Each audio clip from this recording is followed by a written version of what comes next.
Good morning guys. Ito po ang aking halaman. Dinadala ko na naman. Nataba na nila Yan. Nataba na nila. Good morning mga halaman. Good morning mga guys. Ito po yung sahibo para sa UTI at sa mga sakit sa kidney. Kuha lang kayo ng dahon. Laga nyo. Ibabad lang. 10 minutes sa tasa. Inom kayo 3 times a day para yung mga sa bato, sa kidney ay magaling din. Yung malunggay, yan. Mga cancer, lahat all around yan. Ito naman, yung mga halaman ko. Good morning guys. So, silang bulaklak ngayon. Aakit ako dito sa aking halaman alas 9. Ito, mayana. Yan. Itong tanlad. Yung tanlad, yung mga high blood. Yung tanlad, bilaga yung tanlad dyan. Ha? Yes. Salbong ko.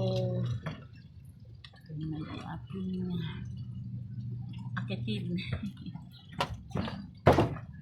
Ito po ang oregano. Sa ubo po ito. Gusto niyong ipatong ng sinais mga bata.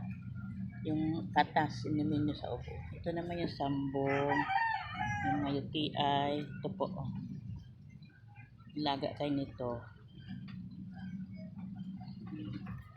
Ano sa mga UTI, yung mga sa kidney, para makaihi kayo. Ayun yung kaibigan ko. Oo. Okay lang. Ito naman yung may akong bell pepper dito lang sa paso. Namunga na sila. Saya-saya ko. Binigyan lang akong bunga. Ito naman sa Argentina. May mga diabetic to. Diabetes to. Dahon. Inom ko yan. Kahit once a day. Araw-araw. Yan. Sa Argentina po yan. Yan po. Ito naman oregano uli. Yan. Mga guys, itong talikod Pedro. Ito matindi itong gamot sa hindi ka nakaihi. Ito. Para hindi ka mag-dialysis ba? Ito. Laga mo ito pati yung ugat. Kaya hindi ko ito binubunot. Gamot po yan. Yung mga diyan nakaihi. Mga sa kidney, UTI yan. Halo-halo may doon sa sambong. Yan. Mayroon pong paragis. Yun. Puntahan doon na layo na nila.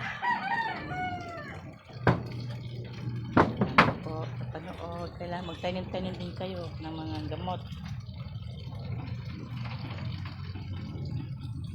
Thank you.